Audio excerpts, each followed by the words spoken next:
But we've got this tournament here. We've got round 2 for us, and let them know that they are good. All right, they are going. They are moving. Again, this is a lot of local warriors because it is I would say just a high stakes locals when you really get down to it, which is nothing wrong with there. And it is MacGyver on the green-purple Doffy, which did end up winning the regionals yesterday, versus Jacob on the Katakuri. And turn 1 pudding, definitely very good for Katakuri, but going second for Don Quixote does give them, I think, a bit of an advantage, specifically for this matchup when it's a race to see who can play their 10 drop first. And we'll see if they have the Pero Sparrow. Otherwise, this is probably going to be a big old 8 or 9 at face.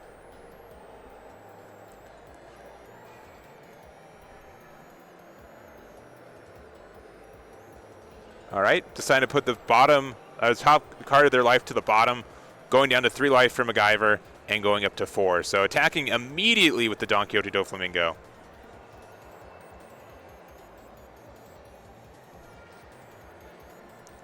And we do have our Nami on curve. Definitely the starts of success that you need for this deck, especially against something that can be so tempo-oriented as the Katakuri. But it was a miss on that top 3, which is a little unfortunate. But I do know MacGyver's been playing Nami, or playing the film package for a while, essentially since OPO4. It's been their go-to deck for this format. MacGyver was previously a Whitebeard player. They also did a lot of Katakuri at the beginning of this format, but they've definitely been grinding out this Don Quixote Doflamingo.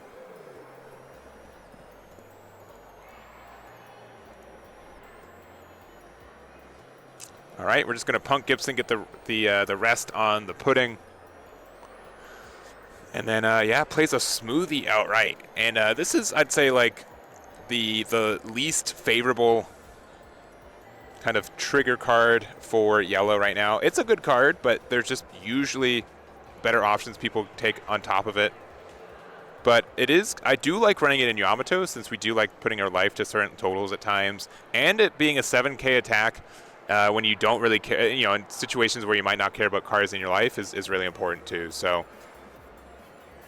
just means that Jacob's probably playing a more kind of aggressive version than kind of like maybe the standard mid-range that we see, like the standard build, right?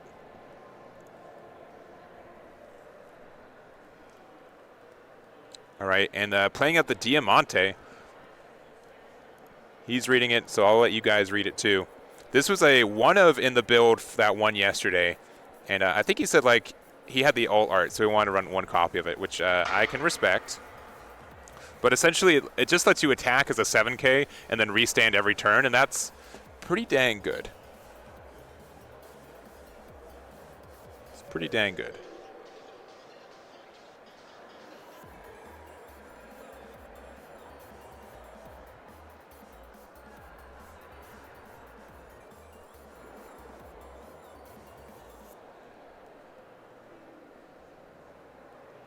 Yeah, I like both Queen and Diamante are good. Sometimes you do just have like these weird, like your 3rd turn for this deck is just kind of weird. You don't really have a best of. You want to play Nami on your 2nd turn, you want to play Luffy on your 4th turn, but your 3rd turn just kind of, you have a lot of flexibility for it.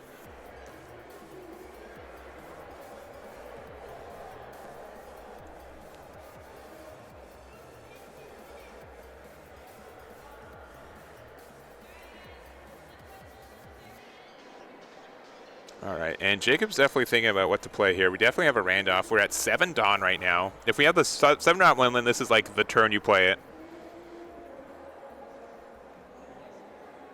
All right, and deciding to use the plus 2K, so this is 7K in there, taking a card from life.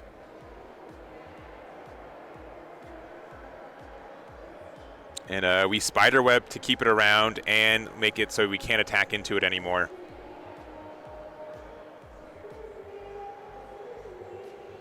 All right, we're looking at the top card of our life with our Katakuri attack, deciding where we want to put it, putting it to the bottom. So I think we know pretty much all these cards at this point, right?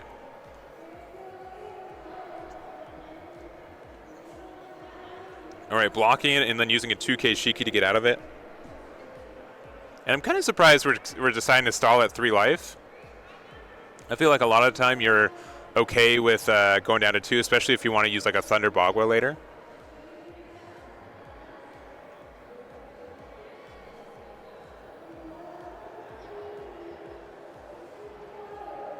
Yeah, I will agree. Yeah, the one Dawn underneath Diamante can be quite expensive at times, but at the other time, like if you're able, if it makes sense, it's very strong.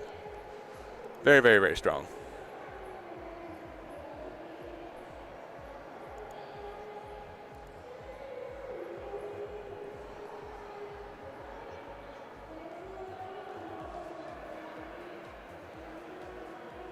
All right, we have the Sugar.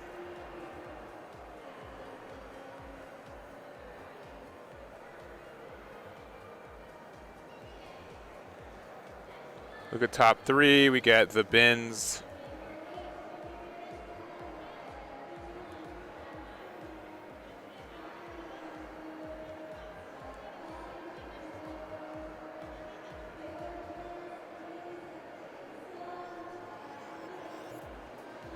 All right, we attack 7 into the Smoothie, which is quite nice. They're probably going to have to let it go.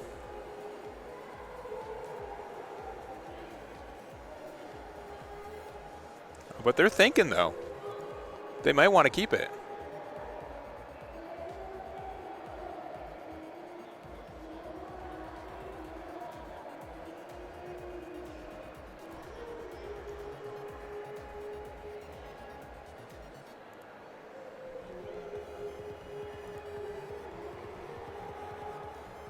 All right, Bins for 4. Our boy Bins. And again, being able to have 2 open. No Luffy. Luffy would have been good here, but...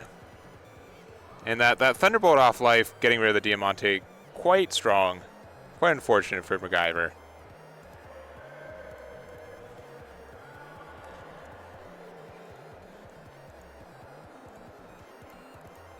I am honestly very surprised that the trigger effect also hits 5 or less. There's especially like if you look at like 1,000 Worlds, like are just in comparison, like they only hit like they downscale the trigger on how much. I think Thunderbolt probably should have been 4 or less, not 5 or less out of life. They get so much free value.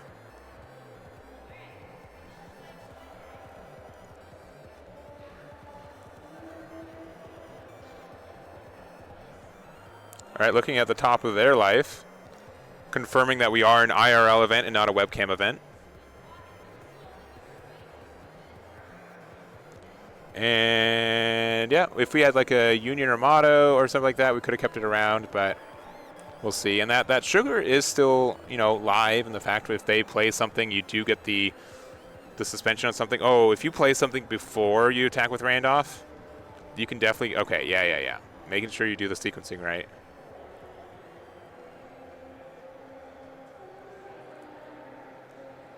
Oh, there is a 7-drop Linlin in hand as well.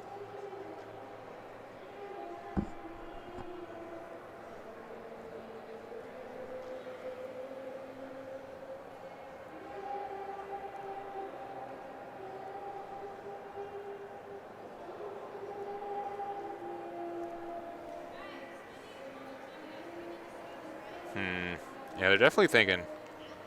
Okay, yeah, at least, yeah. All right, Thunder Bogwa. You don't get the Dawn back because you're at 3 life, not 2.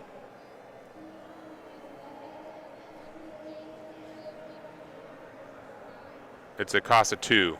Yeah, it's only 1 or less. Oh, Jacob. Yeah, you still played it. Yeah. You can. Yeah. And then Sugar, yeah. Oh, man. Thinking it was a Monday. That is less good for you. Honestly, I don't think it'd be too broken if Struzen let you get rid of a 2 or less, but Sugar's definitely a 2, and this only gets rid of a 1.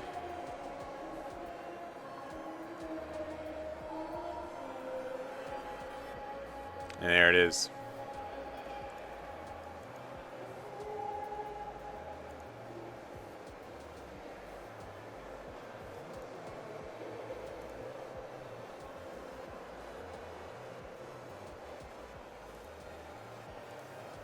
Yeah, it doesn't. Correct. Especially since Aandroidd is an activate main.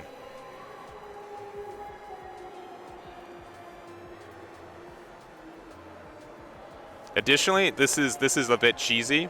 You can attack with sugar. The sugar effect is not. It's a very really weirdly and perhaps incorrectly translated card. The resting of the card's not a cost. You can just, if your card's already rested and then they play something, you still get to activate the effect. Oh, and you got the big 10-drop Don Quixote do Flamingo.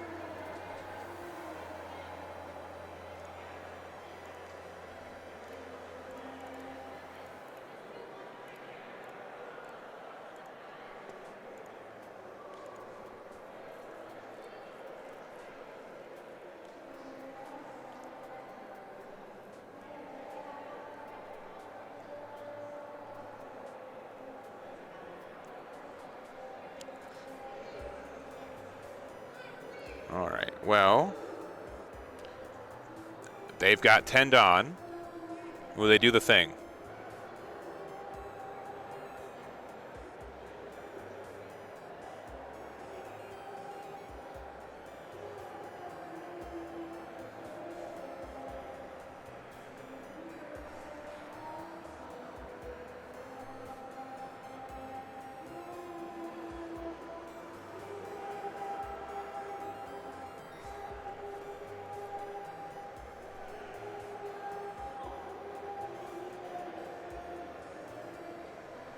All right, and definitely thinking a lot about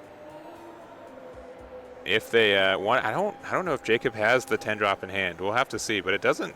I don't immediately see it. See Thunderbolt, a couple Sanjis, but no real template. Maybe like a Aandroidd pudding and something else.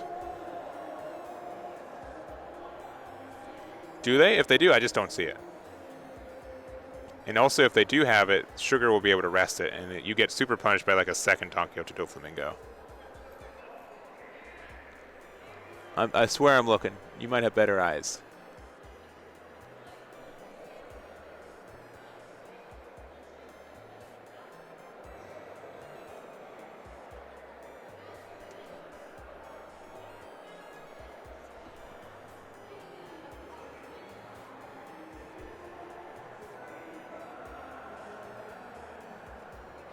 All right, what are we doing? Come on, Jacob. Make a move.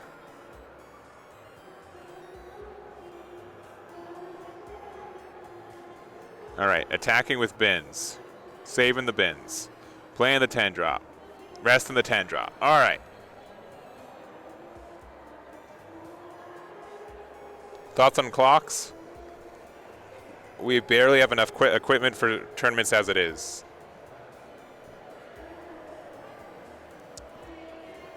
There's no way we're going to get 512 clocks.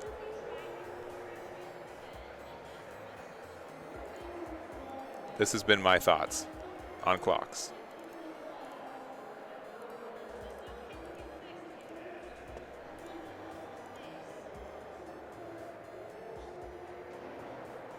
Via the app? I mean, if they can update the app for that, but that might be a tall order in itself too. And then another one. Woof.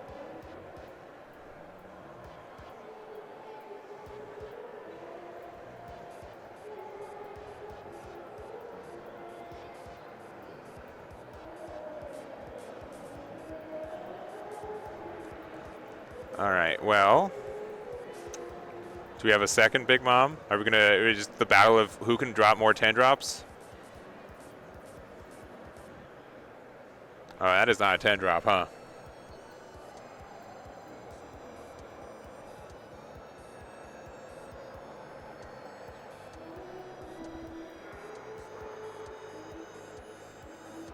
I guess you rest the Struzen, huh?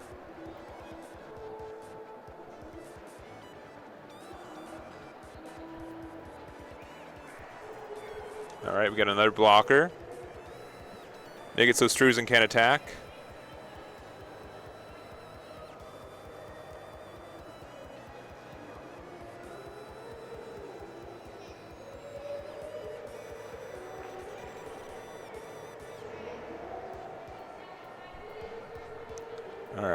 We're going to have Katakuri swinging to Sugar, which is fair for the removal. Another pudding.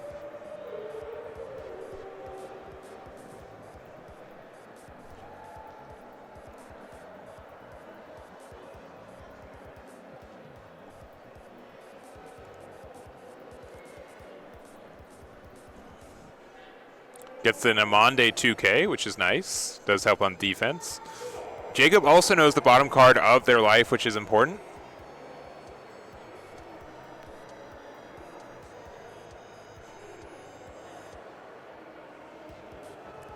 All right, and then 2 blockers. That's quite a bit.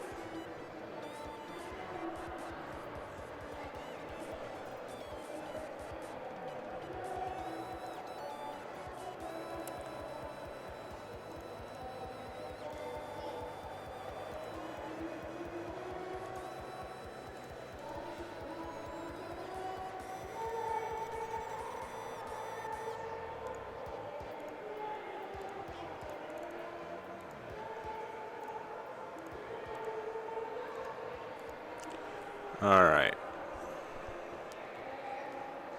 2K out, 10. Or do we have a third dope? There's no way. There's no way we have a third one, right? There's no way. I think that's illegal. I think it's illegal if we have a 3-10 drop. If they've been searching for their 10 drops, they haven't found more than one. And we just get to plop down 3.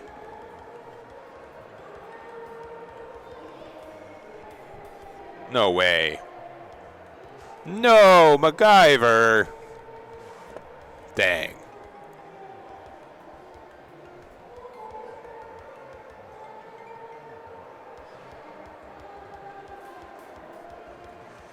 All right, that's all right, this is pretty tough for Jacob. They play 7 drop. No way MacGyver gives them an extra life.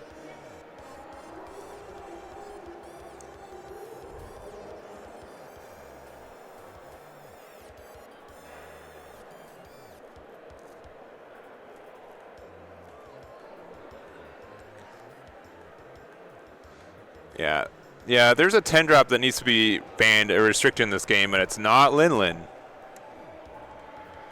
I'm just kidding.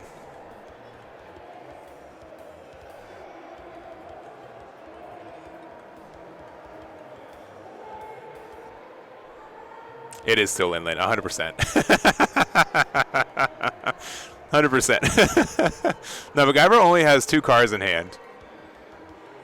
All right, we're trying to get rid of the bins. I think that's 12K. Do we have a union? Oh, they're thinking. Yeah, all right. Even though, like, all right, we have a blocker. That helps.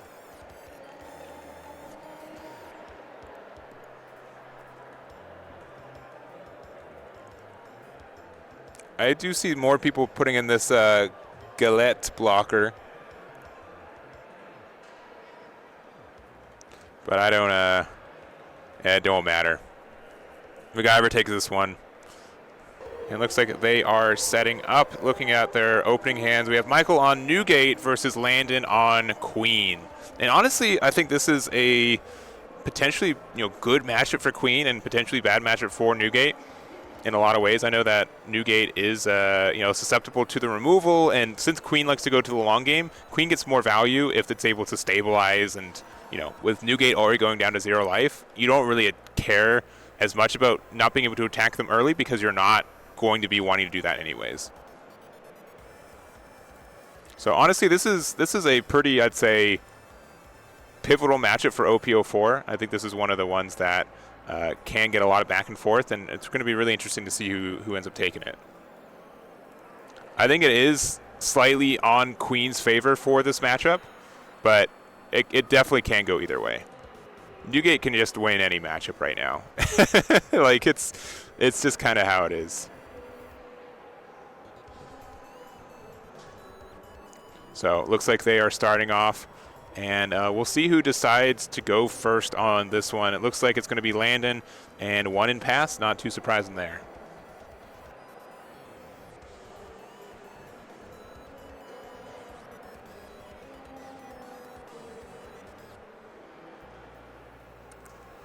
All right.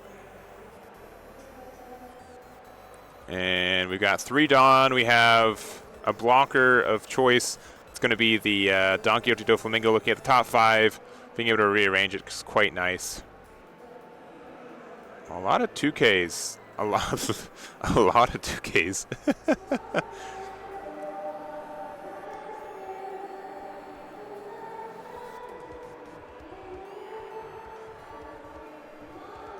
And yeah, probably putting the 2Ks towards the bottom, and then probably the bottom 5 are going to be cards that we could use and put it back into our life. See what that looks like. Yeah, putting it right there. And passing from there. We also do have some good, like the Soul King is actually a really good card, which we might see come down in 2 turns from now when we're at 7 Dawn. But it looks like it's going to go back to Michael. It has 4 Dawn, so a 4-6 would be very strong here. Per usual. It's Newgate gets the 4 and they play a 4-6. That is the game. All right, big old 8. I'd be tempted to take it, but I think Doffy block is the way. Going down to 4 for Michael and as Newgate.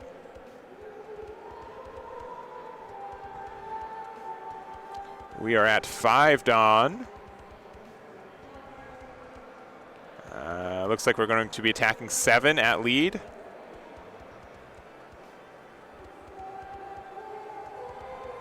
We also have a Red Hawk in hand. That's very strong.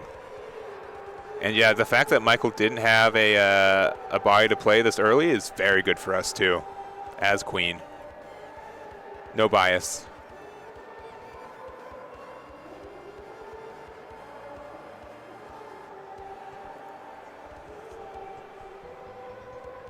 Background music is a little loud. I will turn it down. Thank you.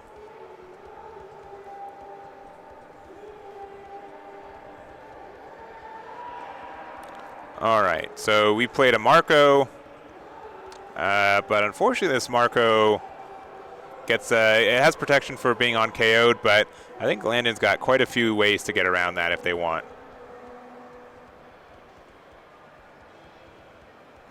So you got kind of 2 decisions. I think playing the Soga King's probably the play, but we also do have Red Rock if you want that as well.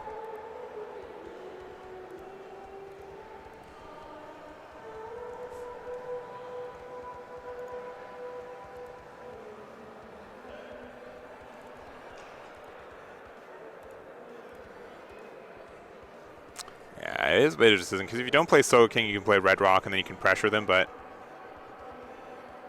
honestly, I think it's just Soul King. Like, Soul King also doesn't give them, like, permanent removal. It just puts it back into hand so we can play it again. Oh, deciding on the Red Rock. Okay. Interesting. Just deciding more on, like, the immediate tempo, the immediate pressure, and the, you know, permanent removal of that, which I think is strong.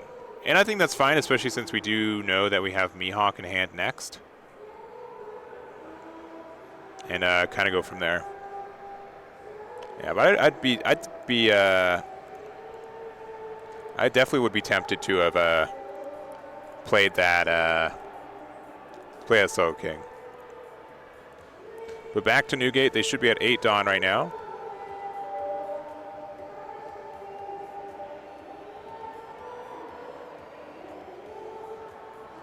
Oh, can you guys hear like the con behind me? There's some singing like in the other corner. I can see if I can put like a limiter. It's actually, okay, let me see.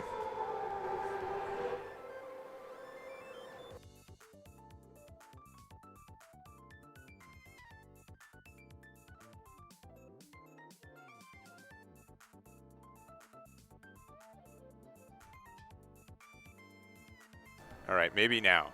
Maybe now sounds like a little bit better.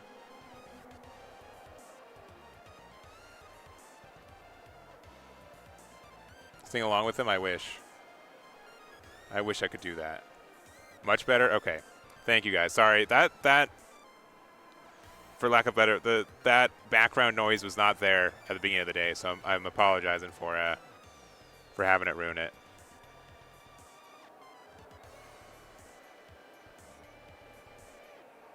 Yeah, for official events, you have to use official cards in all senses. For less than official convention events, you can get away with a little bit more.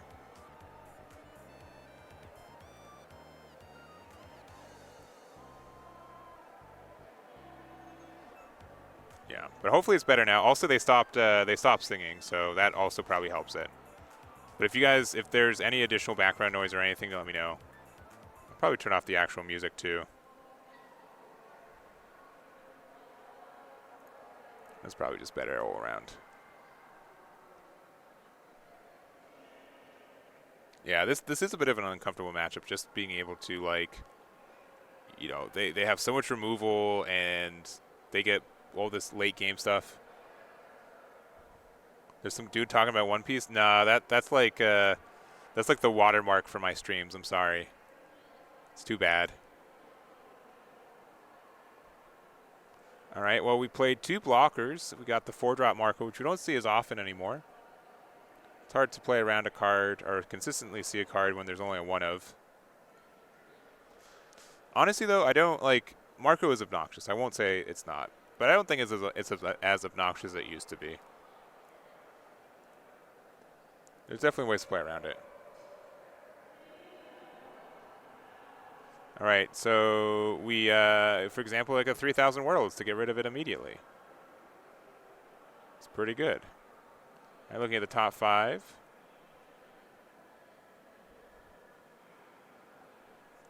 What are we seeing?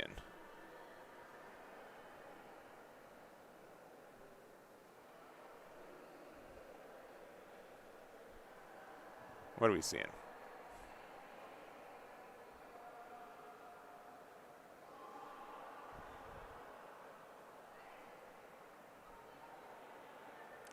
And we don't, unless we play like a lot of cards, we won't be able to get the recovery this turn anyways, right? And we have to kind of decide, like, when will we be able to recover next, right? That is, like, the next question.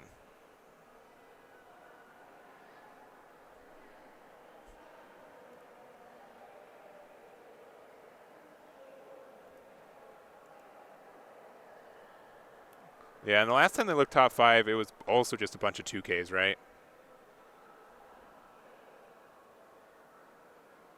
Yeah, we'll see. We'll see what the decision is here. It looks like yeah, big old 9 with the Mihawk forcing out a Red Hawk to punish the Doffy. All right, and then the Boa. Yeah, you do have to be careful with that sequencing.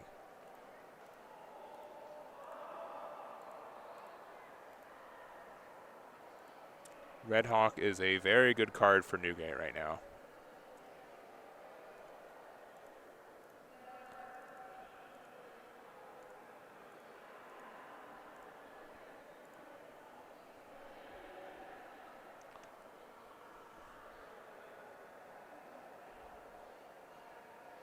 Yeah, I mean, like, it's, I don't know, you're not even drawing a card, right? So it doesn't make a difference, but yeah, bit of a misplay. Let's see. Also, real quick, so Mullet Monk, Maximilian Beerman with the subscriptions. Thank you guys very much. It's starting the hype train. I do appreciate it over here on Twitch. Thank you guys very, very much.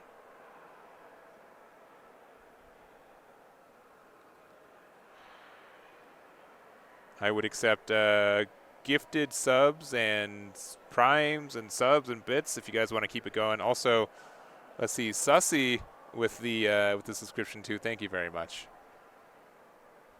It does give you that early access to the VOD for yesterday. It will be on YouTube for free on Stage Zero's, our Aandroidd's account, also in the next couple of days. Make sure to follow Brian on Stage Zero as well.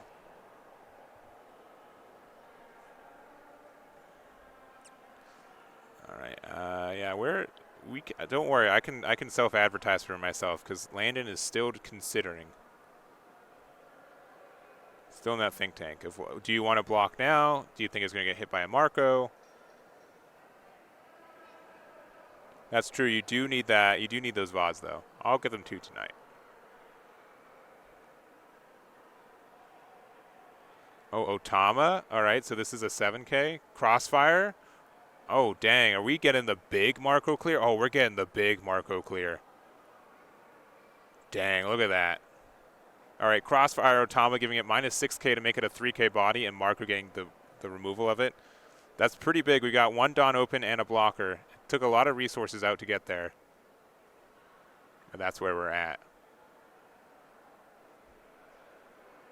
All right, for 9, we're going to play the Yamato. But we got 5. They're what? 3 in hand and 2 in life, so we can't get that heal if we wanted to.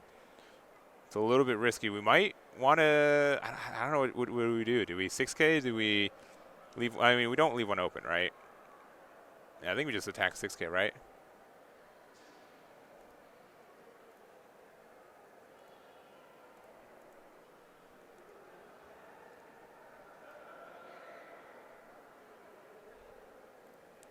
It's just unfortunate because we know that, like, we could put like some nasty like 2Ks and stuff, but I think this is also our last 9K or 9 drop for a while too. Yeah, I don't think Landon's losing this turn, but it does give like Michael a bit of like more breathing room, I feel.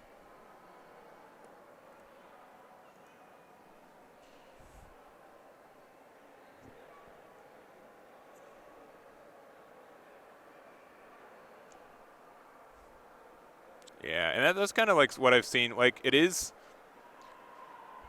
very, very difficult to choose a 100% correct decision with Queen all the time. You always have like a lot of these like 50-50s where you come down to like what do I want to play around? You know, how do I guarantee that I get in the best situation to heal and get that advantage next turn? Because, you know, it's honestly really difficult to be at 4 or less between life and hand as this deck sometimes, especially since we play so many non-counter cards, right? Being able to have an 8 or 9 cost stick on the board for a long time, that can be difficult. Like there are a lot of decisions for you, and I think the biggest thing with Queen is that you really only get like 2 decisions per game, or like per turn, and you have to make the right ones.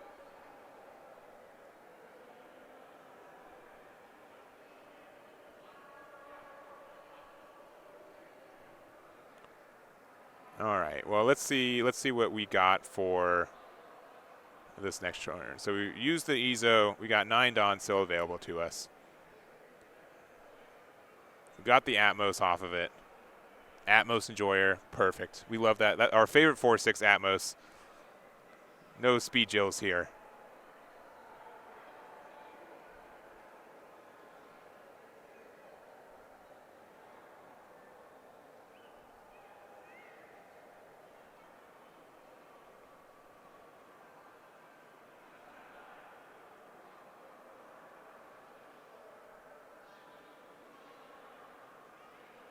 All right, yeah, Michael's looking a little nervous here.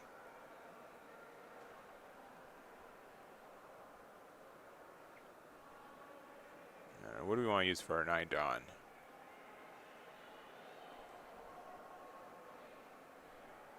Again, I don't think pushing for game's the way. I don't think you're going to get rewarded for trying to go for game. Looks like we're going to start with a 7K at the leader. 4 is at least 2 cards out of hand.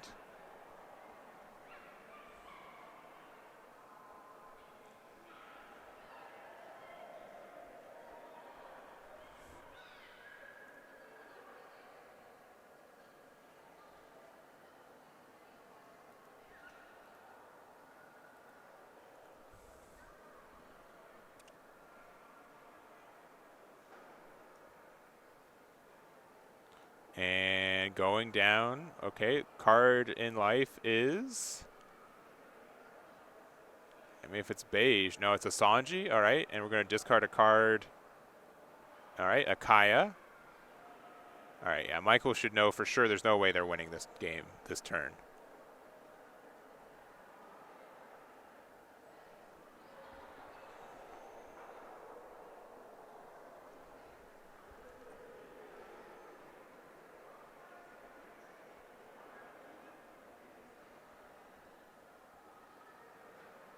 All right, 9. at Queen because we can't attack anywhere else. We could get a block here. Yeah, it's pretty much block or take the damage. I think you just maybe I don't know. I don't know what I'd do here.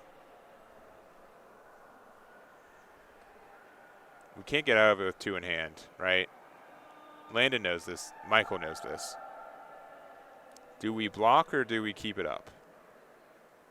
And if they go all in with Rush Luffy, I mean, you get out of it easy. And you don't even have to have enough Dawn to put it underneath there. Makino, okay, yeah, deciding to block with Sanji, though. I probably would have gone down to, I don't know, I'd be really tempted at least to go down to 0 life.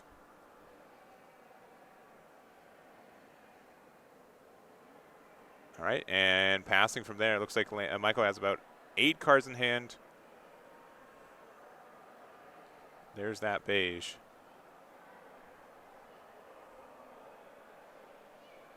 Yeah, if Yamato was, yeah, but we saw, like, this is the last 9K I think Landon's going to have, or like a 9-drop Landon's going to have for a long time. For a long, long time.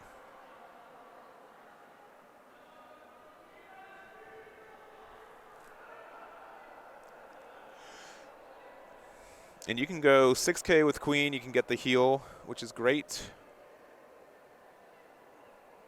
And then, what, 9 plus 9 is 18. So you can force them to have 13K of counter in hand, which is very doable for Newgate to do.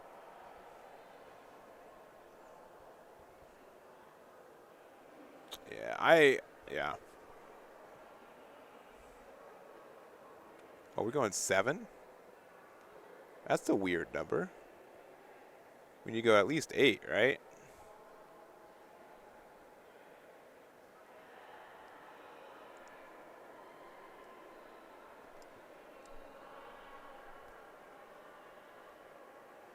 Yeah, definitely thinking about what they want to be putting on that Queen. You know, at least 1 for the effect, but okay, yeah, 6 it is. And I believe Landon knows what that is. I currently do not know what that is. 7 to force 2K. Yeah, it'd have to be an 8K. All right. 9 plus 9 is 18. Can we get there as Michael? Oh, no. 10, 12, 14, 16, 17. Yeah, Landon takes it. All right. Sometimes Newgate don't have it. That's crazy. We have, oh, let me fix the clock. There it is. All right. We have Jonas on Rebecca versus Daniel on Ace. Both, I'd say, atypical leaders, especially to be undefeated after 3 rounds for a tournament like this. So Jonas, definitely, both these players have gotten some pretty big tops in the last couple of months. Jonas with specifically Rob Lucci, and also Daniel being able to get a top in Knoxville with the Sardet Croc. But both of them using some very different leaders from what they're known for right now. So obviously Rebecca is the new leader, and honestly, I personally don't like it. I know a lot of people who are still trying to wrap their head around how to use this leader to its max potential, and it's very, very difficult. That is kind of the way to say it. It is a very difficult leader to play consistently. Maybe at like a 5 or 6 regional round like case tournament here it'd be a little bit easier, but it's definitely on a 9-round level very, very difficult. But it looks like Jonas is going to be starting off. Look at the top 2, gets a very shiny Rebecca 1-drop and pass from there. And then Curly to Dawn for 2. And looking at the top 5, I do personally like having the Dawn in the deck. Oh, man. 2 Flame Emperors to the bottom. We have 3 1-drops, so we have Buggy, Otama, or Makino. And it looks like Buggy is the choice, which is not too surprising. I think that's fair. Passing it back to Jonas. Playing probably a Kairos. Yeah, Kairos being able to get the removal on a 1-drop, but that Dodon is a little bit too big for that. And definitely looks like they're thinking about playing another Dodon into maybe like another 1-drop, but looks like starting with a 5K attack with the ace, going to get a 1-drop Leo to get out of it. And that's getting rid of 2 of your 1-drop destruction cards. But yeah, playing the buggy, which, you know, Jonas knew was in hand. Oh, no events, rip. Which means that this Dodon, all right, looking top 5 again with Izo. All right, there's some events.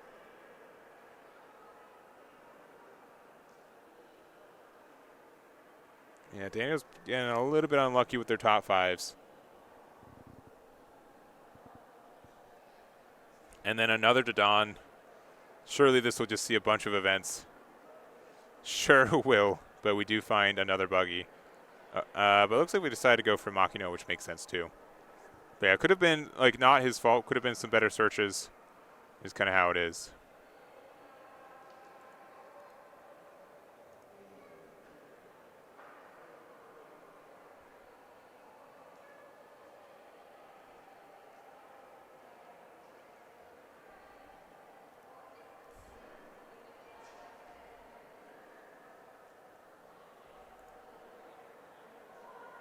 All right. Well, second Kairos on board. Not surprising there.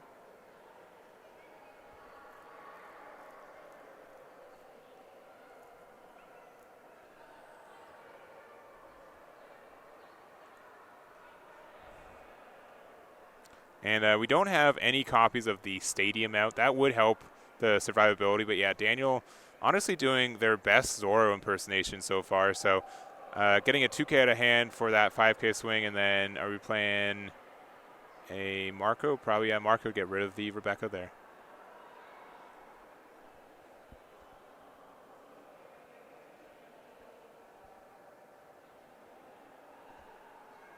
Yeah, I mean, like, the reason I like Dodon is because, like, you do get that hand advantage, which otherwise you'd have, like, a really bad time with. All right, Daniel's animated about something. All right, looks like we get the Leo, which would be able to get the removal. Oh, but we're playing the Sabo. Okay, interesting. Yeah, it's Rebecca on the left. All right, gets rid of 2 of the Trunos. The Sabo's a pretty good card.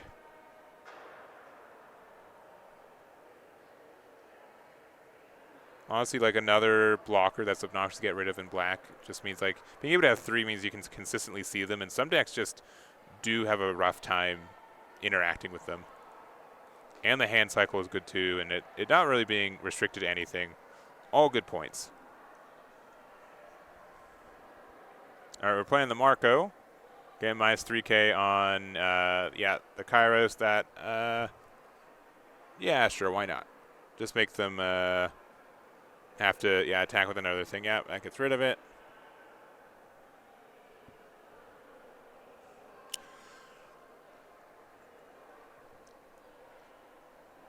Right, 5 on lead.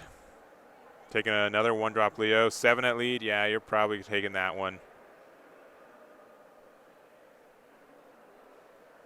And then 7 with the ace. You can block with a 6K and then give it the boost. But 2 1Ks, or 2K 1K rather. Oh no, 2 2Ks, dang.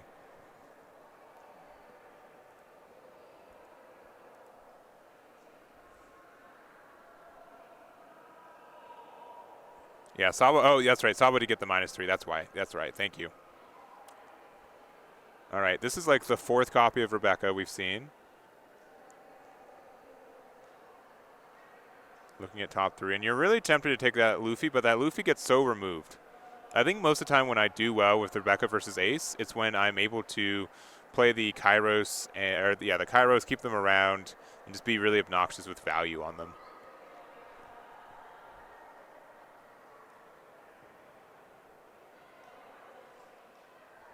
All right, I think we decided to grab the Luffy. We could play it right now.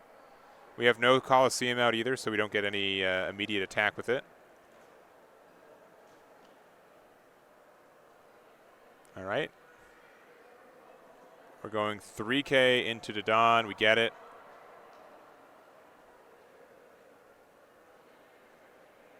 And we could just dump a bunch of value on the Kairos to try to get rid of the ace.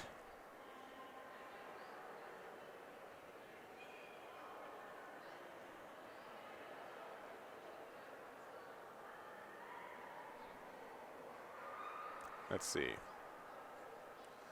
Yeah, everything on the Kairos, try to get rid of the ace, and we do get rid of it. 6K onto the Dawn as well with the Sabo, I believe. Yeah, that gets rid of that too. All right. And I think this is a good, there's a lot of potential for Daniel to get a lot of value for removal right now.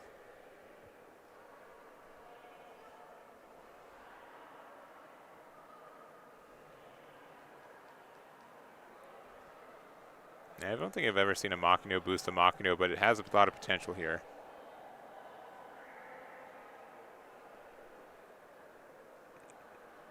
And what do we got? Yeah, you get 1 protection for Kairos. We don't have the stadium, so we don't get the double protection, which is kind of rough.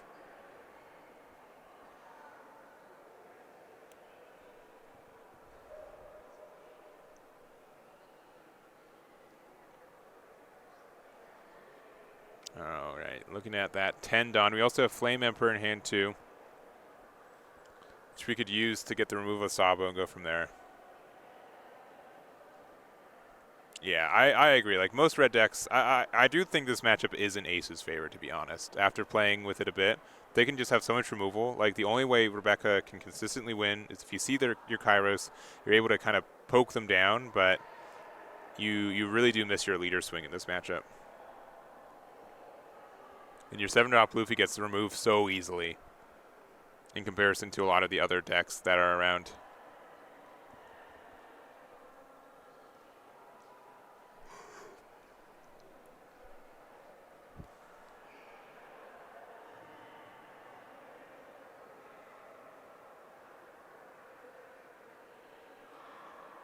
All right, yeah, Daniel's still making sure they have a 10 Dawn available to them. They've already done their leader swing. Yeah, 2K, even though that could be saved with the Rebecca, making sure that if they do have like a hard removal. I mean, honestly, I don't mind just playing Pell and passing, to be honest. If that's a Pell in hand. I think that's a fine play. You're still at 5 life. You really do not care. You are, yeah, all right, Pell and pass.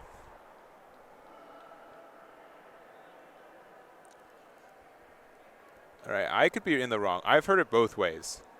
That ace is really, really tough for Rebecca, or like Rebecca's really tough for ace. And it can just be me being a bad player with Rebecca, which I make that joke all the time, but I am actually terrible with Rebecca. I cannot play that deck. It is not for me.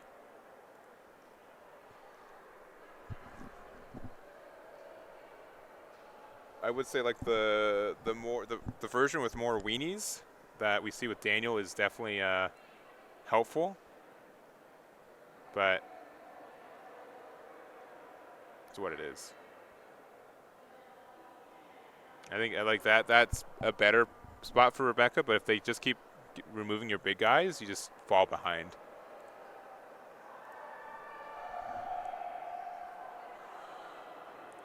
All right, Truno, and then we're playing another Sabo. All right, Kairos and Sabo. We have not, if we've seen it, we haven't played it, the Colosseum yet.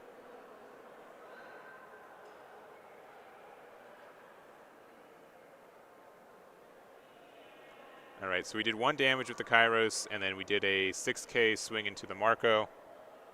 Colosseum's in hand right now? Okay, cool.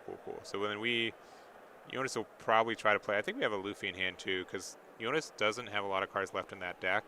And if we're not able to use a Luffy effect to get the bottom 7, we could mill out pretty easily.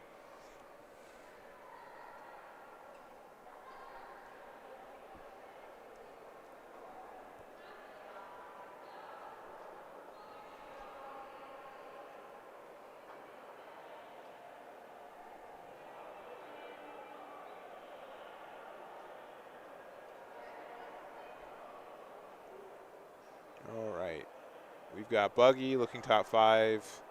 Got a healthy amount of events.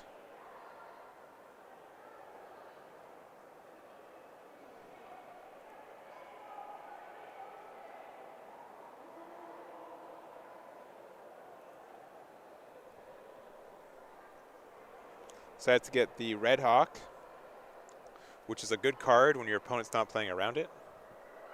But actively showing your opponent that you have it in hand does make it a little bit worse.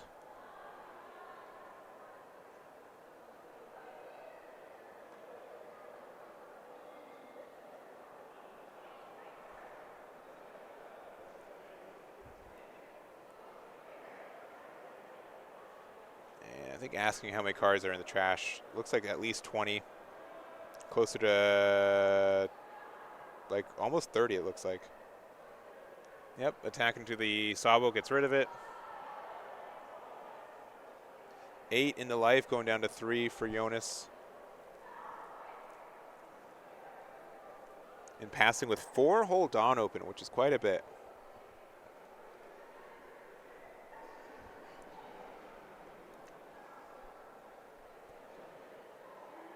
All right, finally playing the stadium. All right, using effective leader, look top 2. Looks like we've got like 7 cards left in deck, so we got to play a Luffy soon.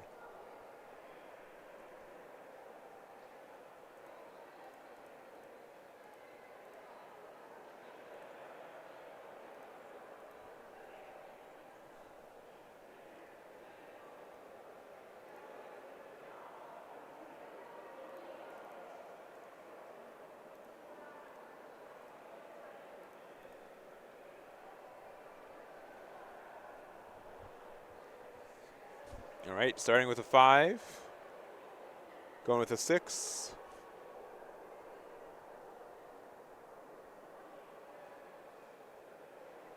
And we got 1 Sabo up. And yeah, no Luffy's yet though.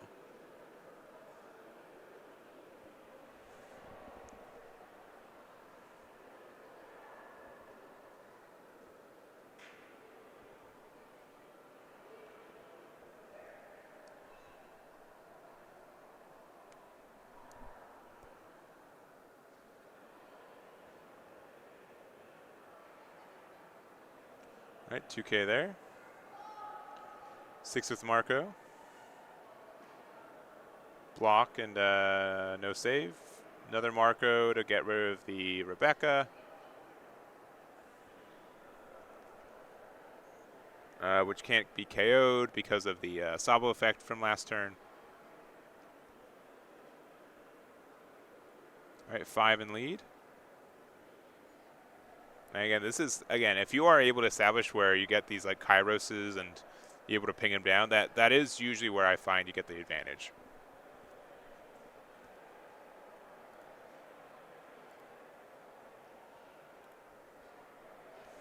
Yeah, I think I swear he did, but I'm just a little bit surprised they haven't played it yet, I guess. All right, Seaquake, which I think it's minus 3K off life.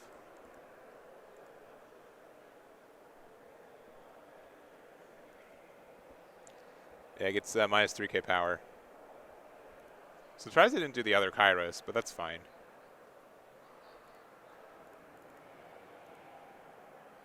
Oh, but they can, oh, they crossfire discard. We also know that there's Red Hawk in hand. Yeah, okay, so Jonas played around it. They put the 2 Dawn underneath the Sabo. So it's the 5K now. All right, Luffy's attacking into something.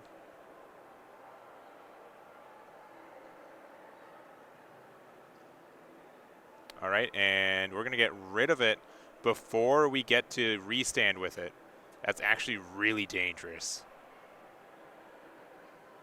Yeah, Daniel being really, really insightful. That's, if we don't see a Luffy soon, if we don't have a second one, I don't know how many there are in that trash. We don't get to put cards back in the deck. We lose from no cards in deck very soon.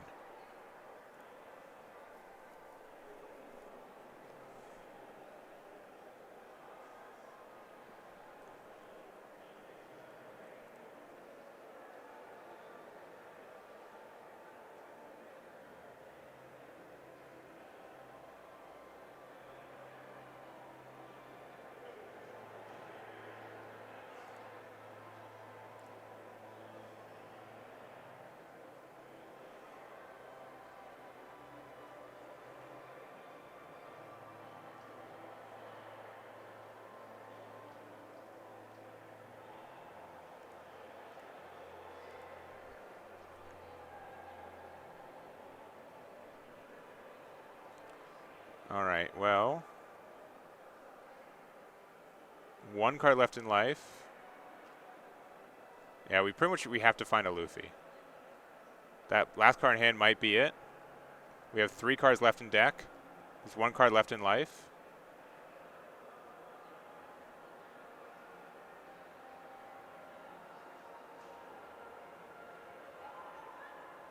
All right, let's see what those last 2 are. Maybe.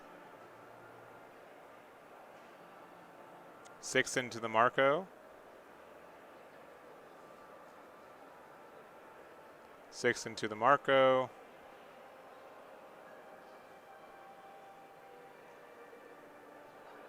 I think Daniel might have this one. All right, Red Hawk away there. Do we have... Oh, okay, we have another Luffy. All right, crisis averted.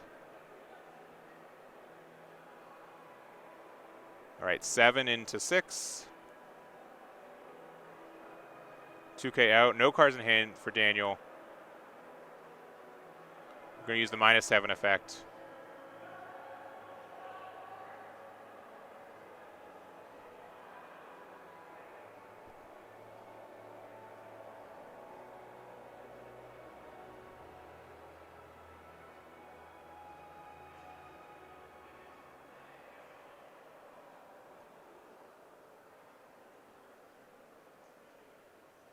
All right, we do get rid of it there, and no Dawn open. We're going to add the 1K that we can, and Rebecca's in some dire spots. I think we have like 2 cards in hand, 1 card in hand for Daniel, but these swings can be enough. It's going to be 8, and then everything there, and can't do nothing. There it is. Daniel takes it. Landon versus Daniel. Landon on ace versus Daniel. Landon on queen versus Daniel on ace. Nami did get the pair down, so it does have to win against a green-purple Doffy to get that finals action for you guys. So we'll have to see what that ends up looking like. But we've seen both Landon and Daniel win individually, and only one will be able to win this last game here. Potential last game. Again, if Nami gets the pair down, we are done. So yeah, Douglas is playing against MacGyver, who we saw earlier as well.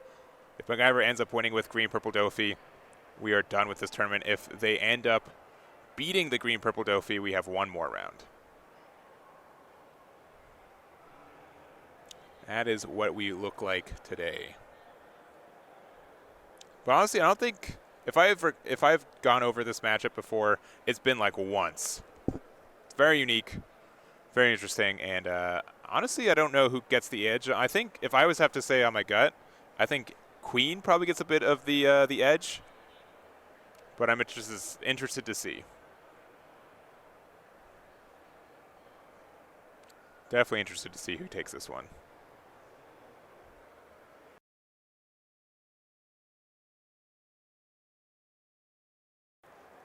All right, I gave him the thumbs up. Looks like Daniel's going first, looking at a top 5 with the Ezo, finding a couple targets for that. There's 5 or 6 rounds, so into 1 defeat, no top cut this time. Just because they, the conventions, it's Sunday and they have limited time for the convention center, so they don't get to be as around as they used to be.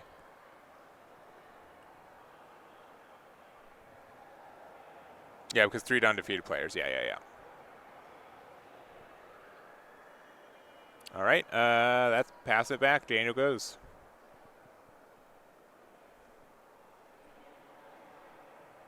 All right, for 1 Dawn. All right, playing the Machino, boosting it. It's going to be a 5K on lead. Probably going to counter pretty early to get rid of this. All right, Soga King.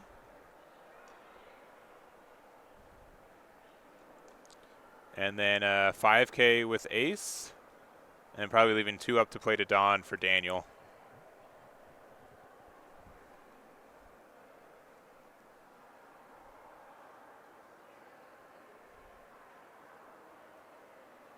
All right, finds a Machino.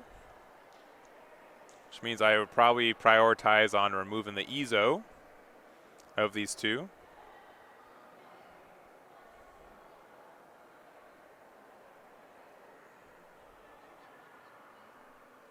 All right, yeah.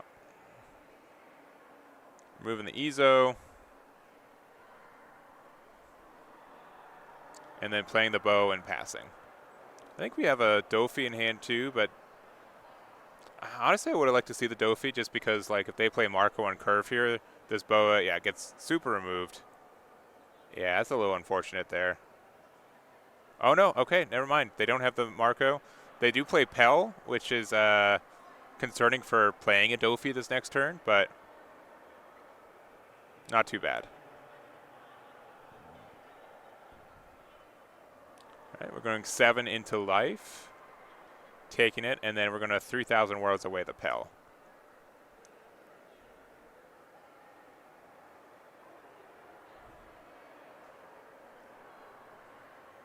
Yeah, we got a good amount of cards in our some good hand. Like, our hand for Queen is honestly pretty good for these next couple turns. Looks like Daniel is again going to play the Ezo, look top 5. Deciding to get the 7-drop ace.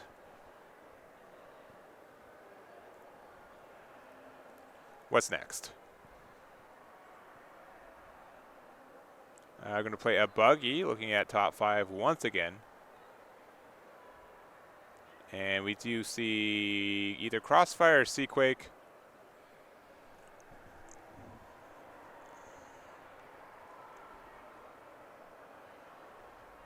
All right, deciding to get Seaquake, which could maybe help you get some removal on some of the larger bodies if you're able to get there. But oh, okay, woof. All right, 6 with the Dawn. All right, 2K with the Amande, 7 taking the hit, and then it's a Brule, which we get to play for free. Obviously gets hit by that Seaquake, but we still want to play it for free. But we could alternatively, since we are at 8 life, we could Katakuri it back into our life if we so desire. If we do have Katakuri. I swear we did, but maybe that was a different card. No, yeah, we definitely have Katakuri.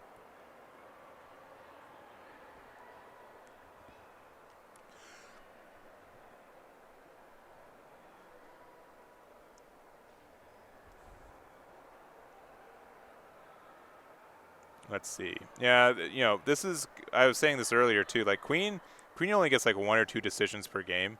Or not per game, but per turn, just based on how the deck works and how the pieces work. And you gotta make that decision. Do you want to play some blockers? Do you want to try to, like, just get an 8 drop out immediately? It would get answered by Flame Emperor pretty quickly because it is Katakuri.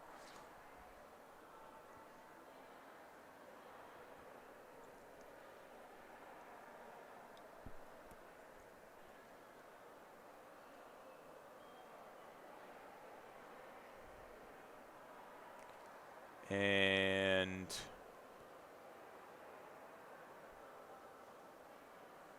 interesting.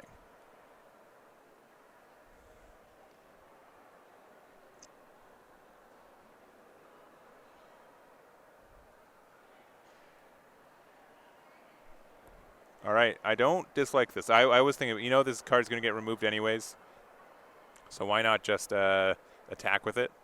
That Seaquake makes it, like, not very good to be out.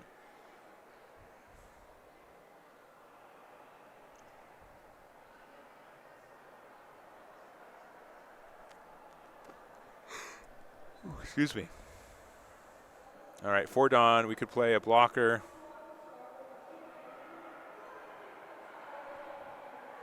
But it gets it would also get removed quite easily.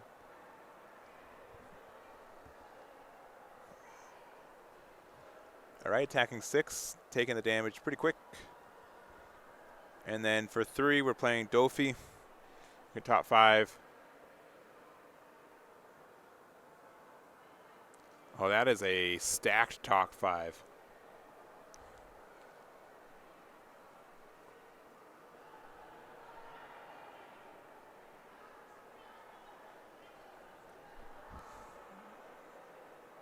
If we knew what this top 5 was going to look like, I might have played Katakuri. I think Katakuri and put Brule back would have probably been my play. But we didn't. And back to Daniel.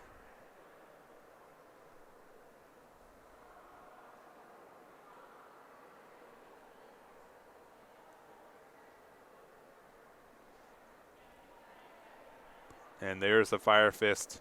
Using the Red Hawk for that too, so we still know there's Seaquake in there.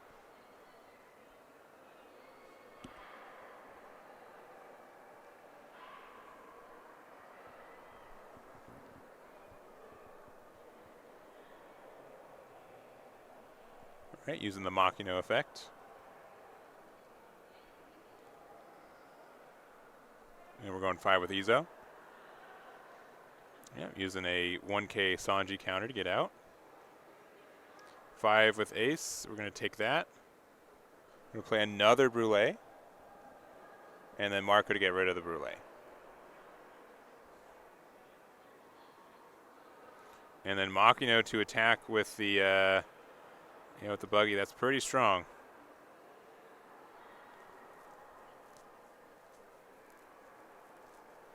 But I think, yeah, Queen's going to be able to get some pretty good plays here.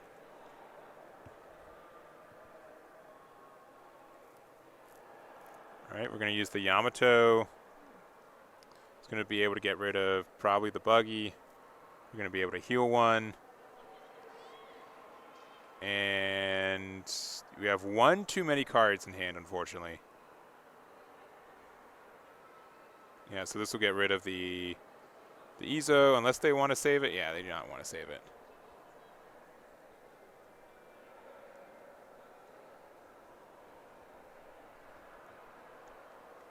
And this is potentially a really good turn for Ace here, but looking like it's going to be Crossfire, so -4 there, so it's a 5K.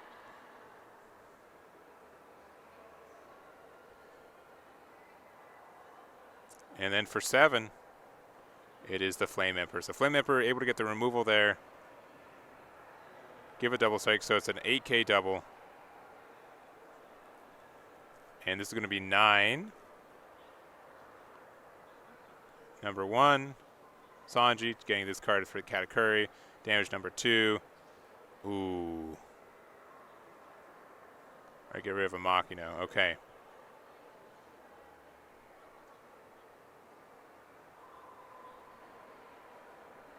All right, and this is the block here. And you should be able to get the double heal right now though, which is quite important. Oh, yeah, and we know the top card, right? Yeah, another Yamato. Get rid of that. Double there. And it's as if you did no damage at all. Meanwhile, Daniel is running out of cards.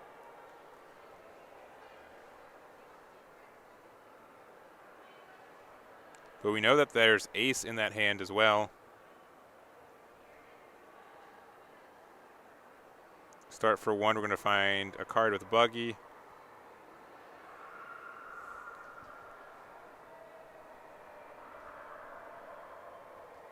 Another Flame Emperor. If we're able to get any minus on that Yamato. Oh, we can. Deja Vu. I have seen this before. All right, double 8.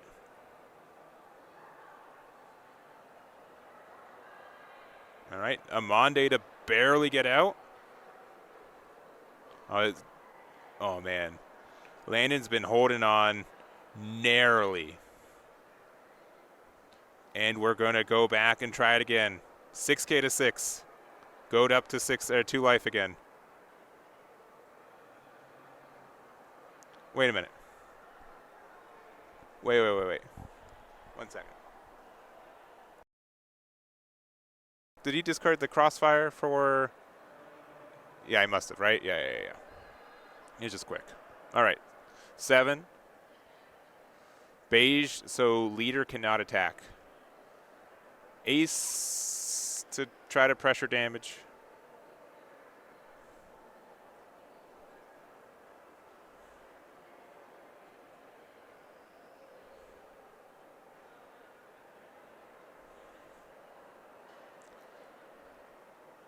All All right, 9 at life. All right, but this will be.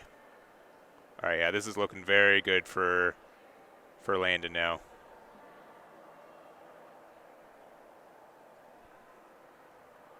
Yeah, I didn't think he discarded for Marco, but he must have done it really quickly because the crossfire was second. So, oh, what are you doing? No, no, no, no! That should have been the ace. I guess you're fine. Yeah. So six in the Marco. Right, you want to get rid of that, right? You want to be able to get the pressure for it.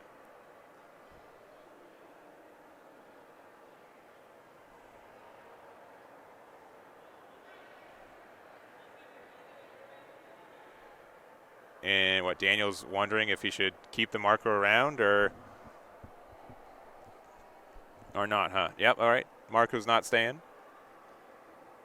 And then do we attack with Yamato?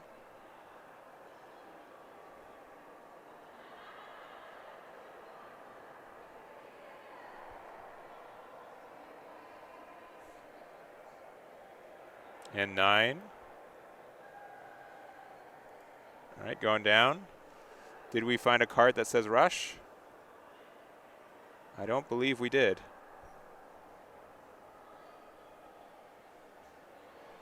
All right. We're going 10.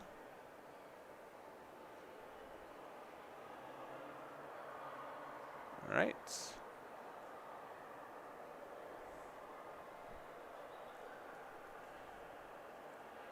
Oh, okay. Yeah. This is a really good spot. All right. With those cards, we should be able to get the removal and the heal, since we can use 2 cards to get rid of it.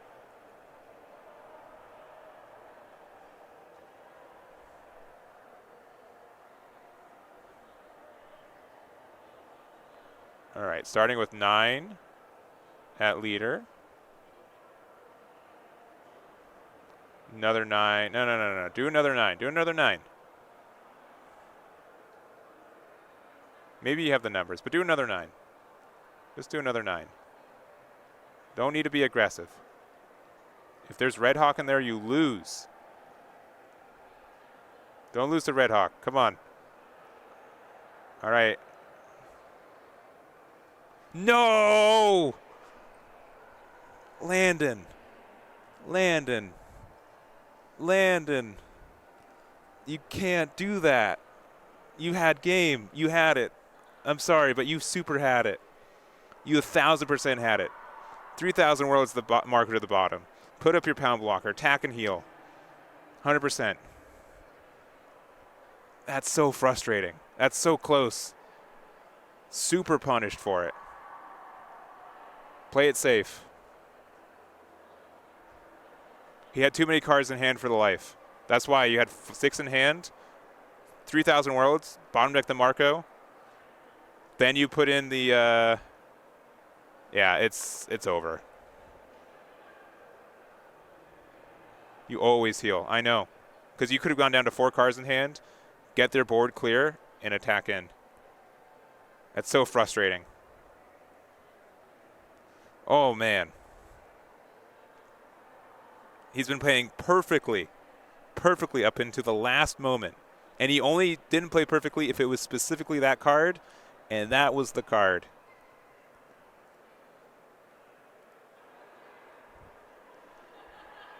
Yeah, if that marker was gone, yeah.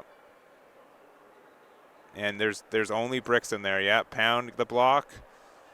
10K. 11K with that, and that's it. Daniel takes it. We have Douglas, who we haven't seen all day, on Nami versus Daniel, who we've seen the last couple rounds on Ace. And they started without me, so that's cool. That's fun. Thanks, Daniel. Shouts to Daniel for not listening to me. All right, well, they had Buggy. And they searched. And we're back to Nami. What's Nami doing? What's Nami doing? All right, for 1, we're going to Desert Spada out. top 3. Oh, we see a Kaya and a Love Love Mellow. That's kind of nice. Looks like we're going to put Kaya on the top there. And then another attack as well. Going down to 4 life. Any triggers in life? There's a Gavel, but it looks like they're going to decide to keep it, which is fair, especially since they just stacked the top cards of their deck. I think they want to make sure that they keep the Kaya there, right? And real quick, if you guys don't know what Nami does, Nami is probably one of, if not the most unique leader in the game. As an alternate win condition, if you go to 0 cards in your deck, instead of losing, you end up winning. So the whole deck is about kind of stalling out, not losing long enough for you to have 0 in deck. So we play our first Kaya. We're going to discard 2 cards from hand. Definitely the Impel Down All-Stars and something else. Yeah, Impel Down All-Stars and a Desert Spada. And then for 1, we're going to play the Daz Bones. We're going to attack into the buggy, get rid of it. It's not a slash, it's wisdom. And go from there.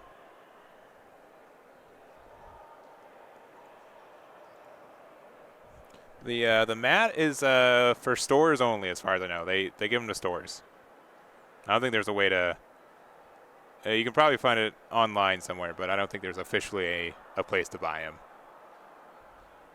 All right, Desert Spada once again. Look at top 3. Oh my, those are some Kayas.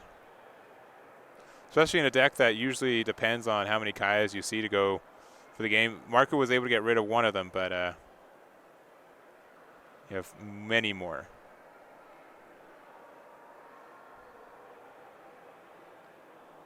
All right, another Kaya, drawing 2.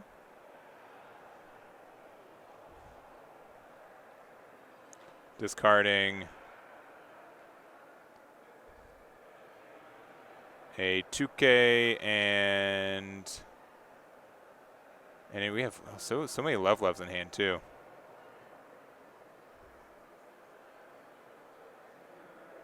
Yeah. Do we have all of our Love Loves in hand?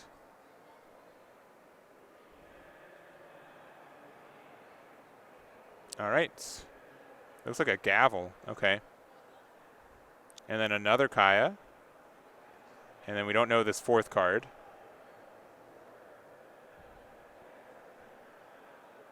All right. Definitely get rid of one of the Love Love Mellows, right?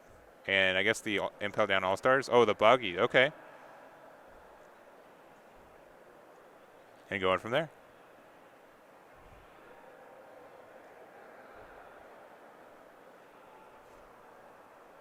Yeah, do we have all 4 Love Loves in hand?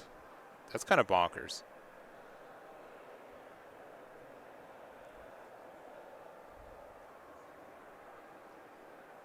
All right, we have Otama from the Dodon, which can boost up this. Oh, and then Fire Fist. All right, really prioritizing no more Kayas. We have, what, 1 more somewhere in rotation? All right, 5K swing. We're going to Love Love Mellow to get the card draw.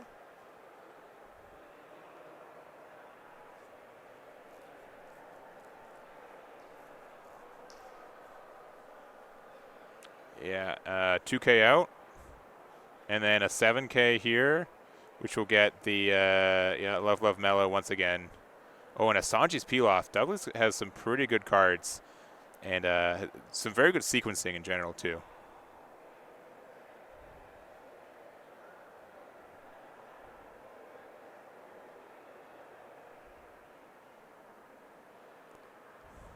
All right, 1 into 0. We saving it? Okay, sure.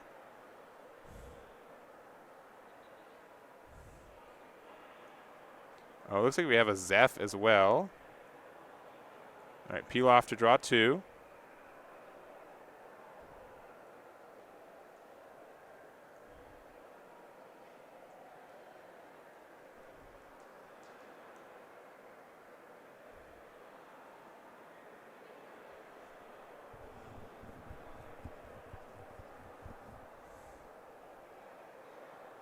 All right, for 1, we're going to use the Daz Bones. Probably get the Gavel.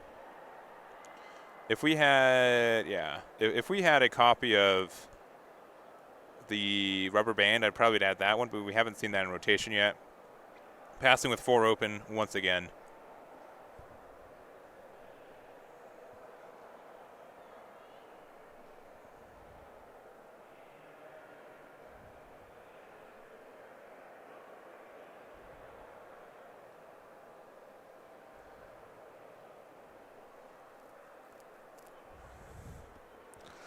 All right, we got the Rubber Band, getting a Death Wink off the top of our deck, which is a little bit rough.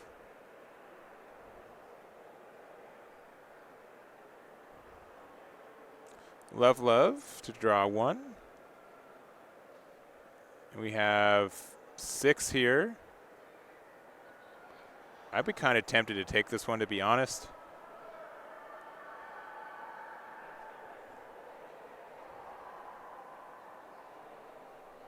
So we don't really have a good out for it.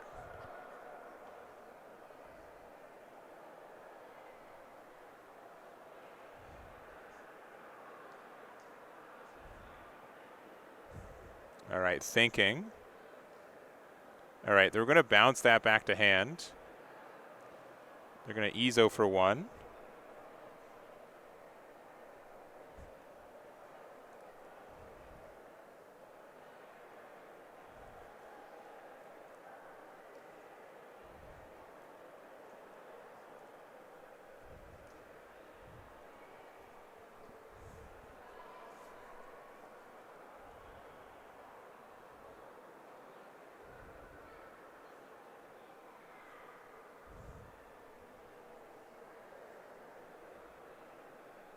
All right, we should be at the full 10 Dawn now.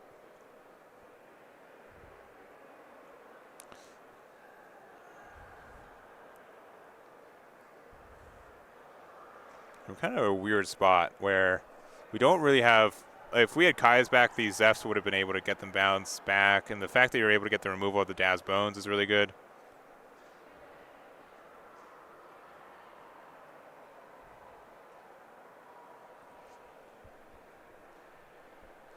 And I think they're asking a question to make sure. What does Zeph say? I think he's asking if he has to bounce something back to hand. So all these are kind of good cards to get back.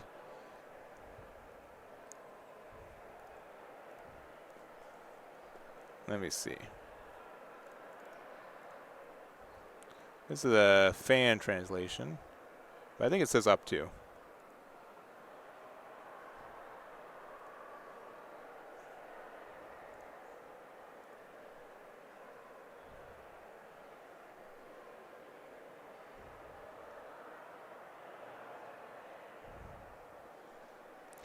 We had over 40 today.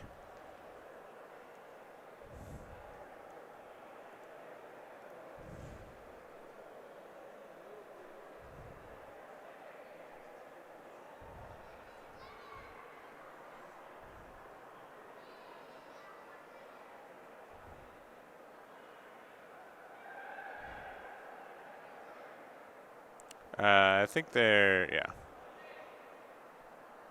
Yeah, they're asking about it.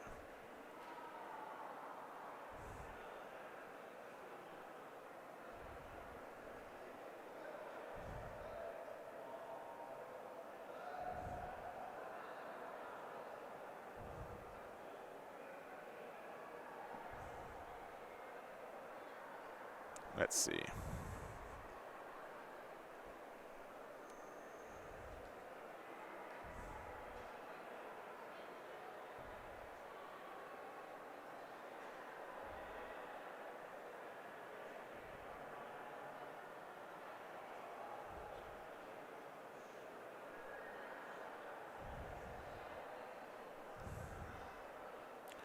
I think they're making sure on that. If you don't get to bounce, you can bounce and return up to 1 character, and you may trash 2. If I have the right thing, you can say 0 in this game. 0 is up to 1, so you can choose 0, and then you can still get the mill.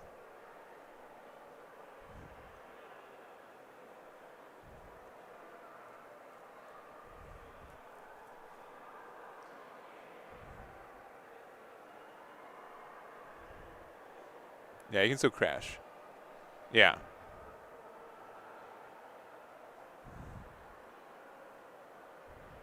Oh, was he asking if he had to mill?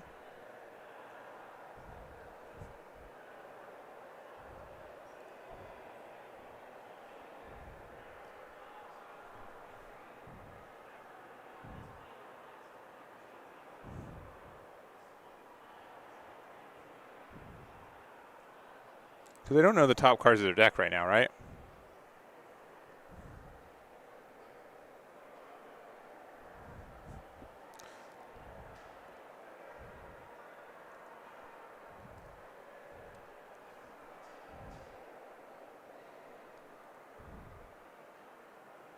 All right, yeah, making sure, yeah, that is the 4th copy of Love, Love, Mellow.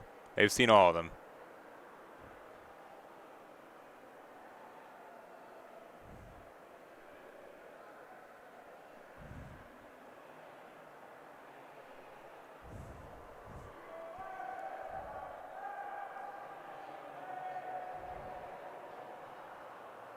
Two, three, four, five, six, seven. Yeah, 7 means that they probably have the Zeph removal right now. All right, spotted. Look at the top 3.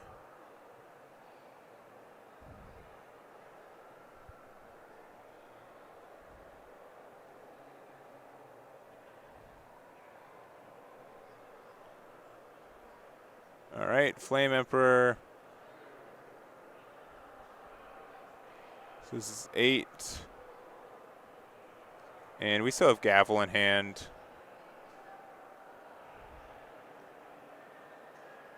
Yeah, so Gavel. Oh, getting another one there. But yeah, we got quite a few cards left in our deck, and not a lot of cards left in hand. Oh, but another Kaya? That is very big. That's our 4th and last Kaya.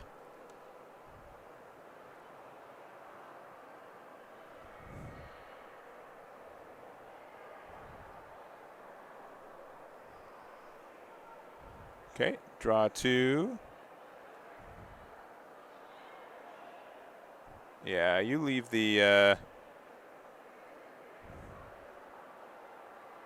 you definitely keep the 2, 3, 4, 5, 6, 7, 8, 9, 10, 11, 12, 13, 14, 15, 16, 17. That's quite a lot of cards to go through. You have 3 life and you have to discard 2 from Kaya, so technically only 1 card left in hand.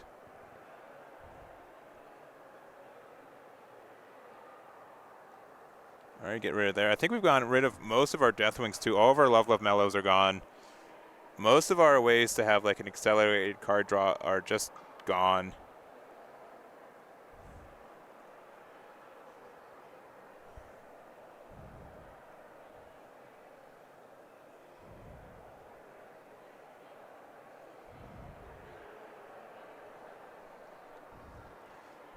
All right, what do we got from Daniel?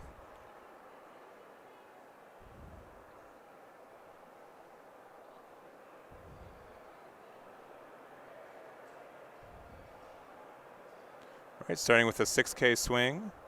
With 1 card in hand, you kind of have to be a little bit on the tiny side. Yeah, so, yep. Deathwing, draw 2. Unsurprising.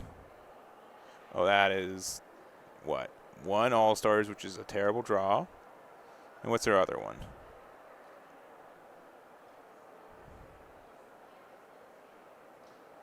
All right, so this is 4 plus 3, 7. Taking the life. Nothing. Another 7.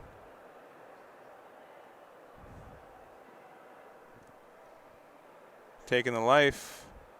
Oh, peel off. Okay, that's pretty good. Drawing 2. And then, okay, all of our Kayas are gone. That's pretty rough. And we've got quite a few cards left in our deck. Oh, and now we get our Brick Fists. Oh, man. 8, 9, 10, 11, 12. This is looking pretty bad for Douglas.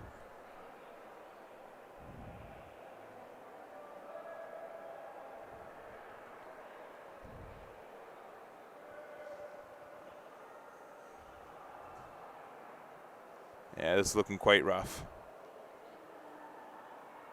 And this is kind of what I'm saying. Like, I think like traditional, not traditional. Like, if you're not playing like the one-drop weenie rush version of Ace, you know, you might not be able to get enough momentum and enough pressure for you to get over, you know, the defenses from Nami. But being able to get them and Daniel being able to see it, you're in a good spot.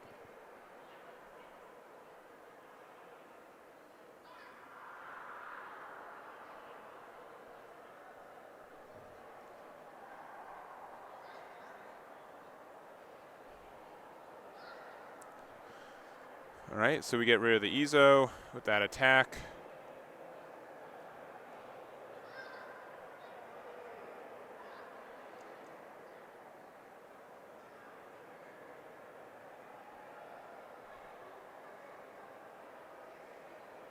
All right, what are we thinking about? Yeah, 2 Brick Fists and these are some rough cards. Yeah, so this is probably going to get the gavel. Yeah, unsurprising. Next one's going to get a gavel or the rubber band. Yeah, unsurprising.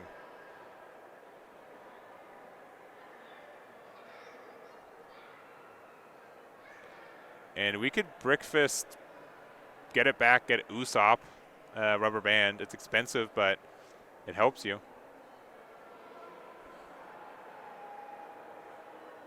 Yeah, I don't necessarily dislike this, but it just shows kind of how dire you are.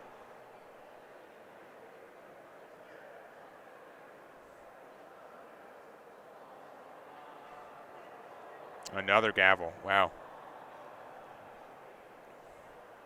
So that's mill 6. It's very expensive, though. I think you got about 11 cards in there, so I guess you like through half your deck, but it's asking for a lot.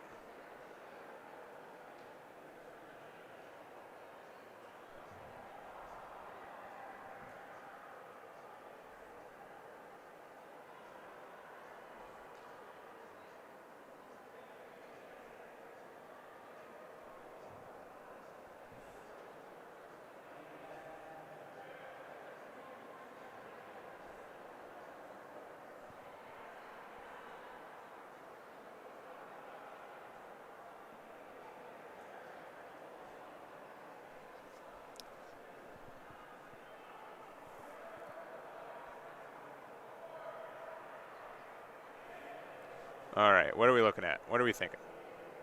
Are we thinking putting everything? There's no way.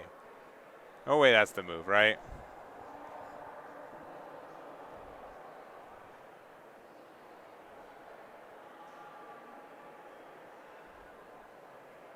Yeah, Daniel's looking through the cards in there.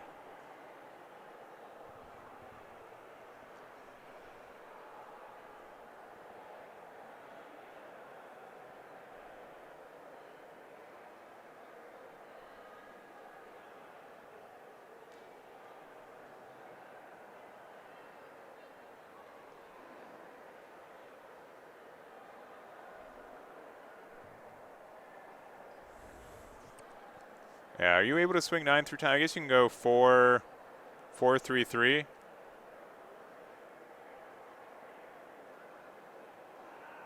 All right, 6K. Interesting.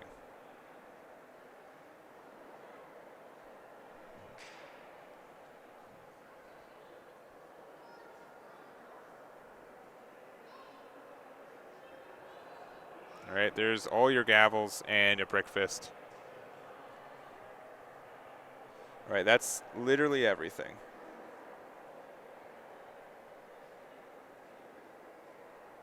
All right, no trigger in life. It's a buggy. All right. We have no Kayas in play. No Zeph.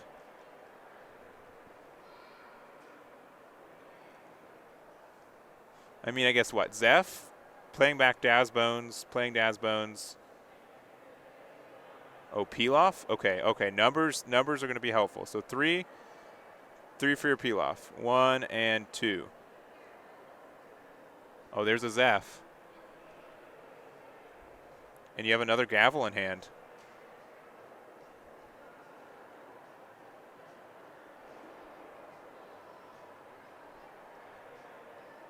All right, counting it out.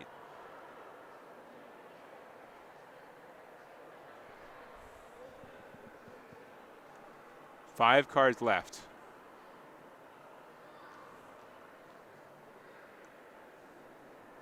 I think Zeph with Gavel and knowing if you can find something with Buggy, you win, right?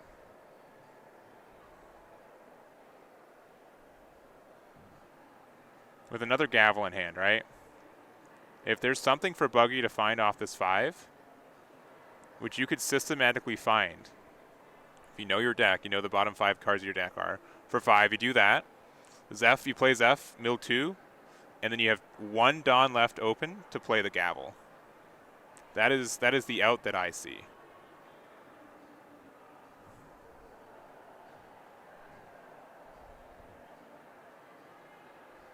Oh, maybe. You can also Brick Fist back and get another Gavel. But I think Zeph is, again, if you should know the bottom 5 cards of your deck because you've seen it, literally every card.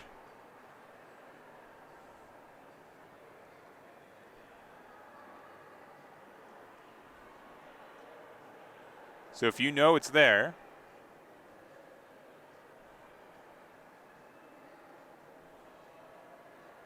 no, oh no, oh he takes it. Okay, that is 4 cards? Okay. Could Daniel not get out of it?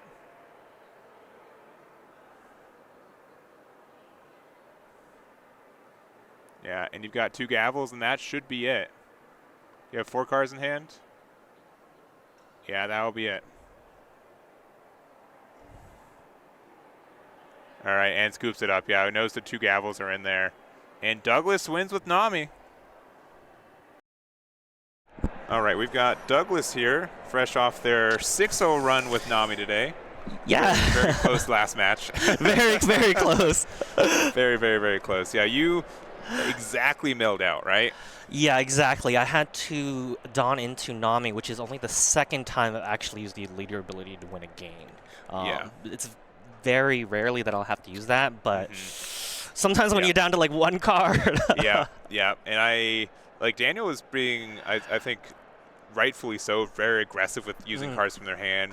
You were out of Kaya's by like turn 4 already, right? Like, so early. I felt it was a little bit doomed after I milled out. I think I just milled it straight into the trash, and then he just KO'd a bunch of them right away. Yeah, I didn't have anything to bounce with my Zeph. Yeah, and you drew the Brick Fist right after they all left, right? Yes, I drew the Brick Fist right after they're all gone, and I couldn't do anything about it. Yeah.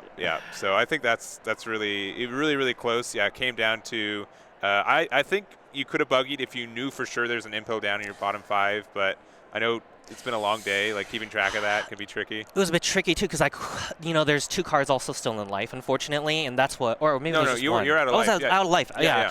I could have counted through, but I felt like with what he had been playing, that he had 7K in counter, and I felt that would be a little bit more yeah, because I think we knew he had ace in hand, right? And so if he only had 2 cards in hand, it was fine, assuming they didn't play kick course, right? Yes, assuming that's true. Oh, see, this is why I watch your channel, so I can think about this further. Kick course. I didn't think about that. I honestly, like, Nami's definitely, a little bit linear, right? You always have to, there is like always eventually the perfect knowledge of what the play is, but I also get to see the hands a little bit more. You don't know that. And, yeah, it's very, very tricky to run it. It is very tricky. Yeah. So what made you pick Nami in the first place? Well, honestly, I picked Nami because I thought I really enjoy different kinds of game playing. Yeah. So the alternative win condition really spoke to me. And funny enough, my only competitive gaming experience is with Teamfight Tactics. Okay, yeah. Which is an auto battler, it's an auto battler, right? So Nami is the auto battler deck for sure. Very close. Whatever you get, figure it out. Like, you're gonna have to build a team. You have to navigate to the end of the game with it. Yeah. So that's really why I feel like Nami works a little bit more easily with me. Yeah.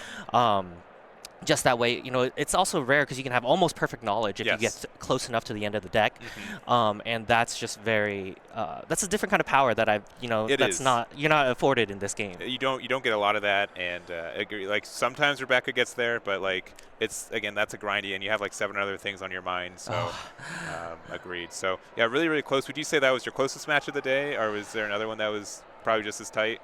No, that one was probably the closest match of the day.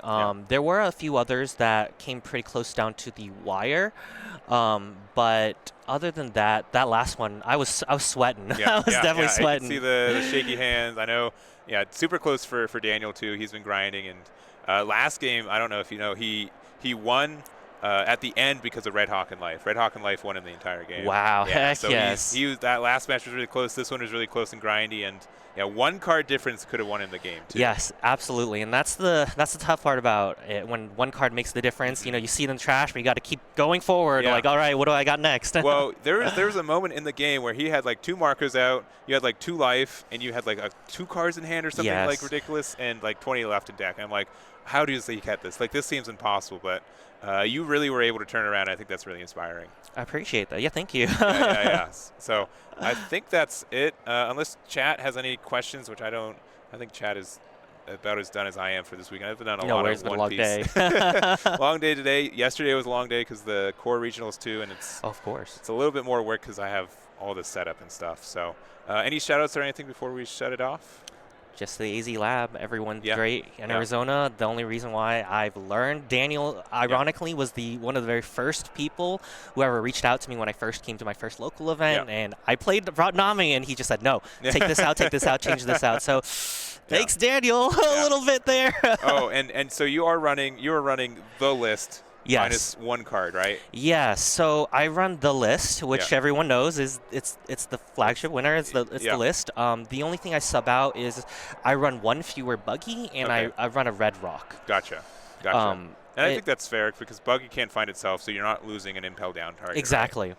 That's the reason why I subbed out the buggy. Sometimes, you know, once you've already stacked the bottom of your deck once, yes, I know there's some gameplay that can, you know, you use multiple buggies to push stuff up. Yeah. I've never really vibed with that. That's not really been my way of been playing Nami. So taking 1 out is really important to me because the red rock, while one of is very tricky, you might not get it. You might mill it straight in. I've definitely searched it, found it in buggy, and thrown it all the way to the bottom of the deck. But right now, Katakuri are rampant. Sometimes there are a lot of really big bodies, and the red rock can really give you punish. It gives you momentum. It is very expensive. I don't want to run more than I've tried 2. I think 2 can brick your hand pretty easily. Sure. But at the 1, it becomes pretty good fodder for, you know, a gavel if you don't need it in that matchup. For example, I played a Zoro. Oh no, actually used it in the Zoro matchup. Normally I don't use it in the Zoro matchup, but today I did use it into a Marco, which did give me the board presence to survive another turn. Yeah, because even though Zoro is tricky, your leader does not mind attacking into their weenies a lot of the time.